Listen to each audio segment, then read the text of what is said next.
Evlerden önce dağlık bir alandı. Konteynerde kaldık, çadırda kaldık. Adıyaman tamamen bittiğini düşündük biz. Hayat bitmişti, durmuştu.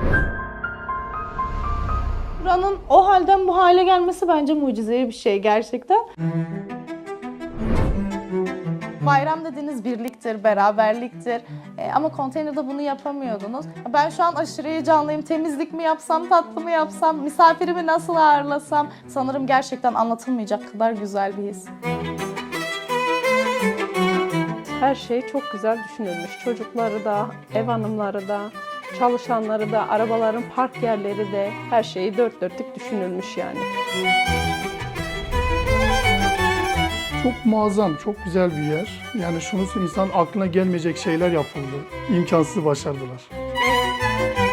Bu bayram gerçekten çifte bayram olacak benim için.